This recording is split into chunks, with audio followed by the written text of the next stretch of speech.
হাৰিয়াল ক'ত যাম আমি? হুমাইৰা ক'ত যাম আমি? ঠিক আছে, আপোনালোকক মই গৈ কেনে দেখাই আছোঁ। আমি জাষ্ট ওলাইছোঁ, 4টামান বাজিছে এতিয়া।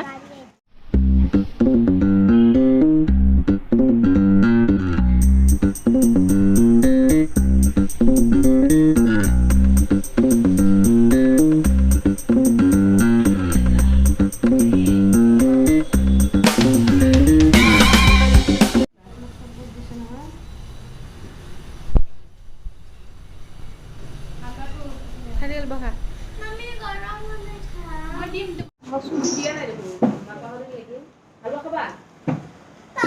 আসসালামু আলাইকুম ফ্ৰেণ্ডছ, বাপুকন আলি ফেমিলি টুৰিষ্ট ব্লগত আপোনালোকক স্বাগতম জনাইছোঁ।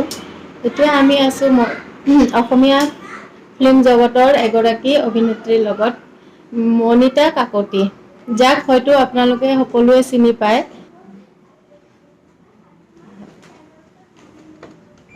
হেল্ল', আপোনাৰ ফিল্ম জগতৰ মানে পুৰণা কিছুমান অভিজ্ঞতা মোৰ ভিউৱাৰ্ছবিলাকক কৈ দিব। মই আগতেই কৰিছিলোঁ যখিনী একট্ৰিছ ছাৰ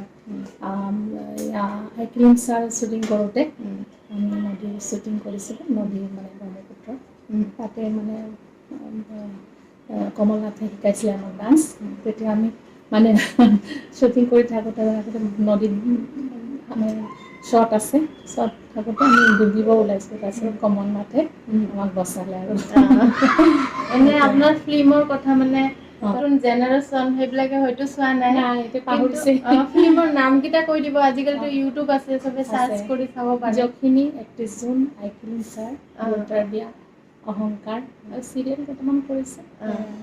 বেংগলী এখন কৰিছে, অভিষেক পটেল। এতিয়া আপুনি মানে এতিয়া নাই, এতিয়া নাই, পুৰা ব্যস্ত হৈ গ'লে আৰু মই আছিলোঁ থিয়েটাৰত 6 বছৰ। কহিনুৰ টাইটেনিক ৰ'লটো কৰিছিলোঁ, ৰজন ৰ'লটো। তাৰপিছত আৰু বৰদৈচিলা এনেকৈ আছিলোঁ 5খনমান থিয়েটাৰত। তাৰপিছত এতিয়া নাই আৰু ঘৰত এতিয়া হাউচৱাইফ হৈ আছে।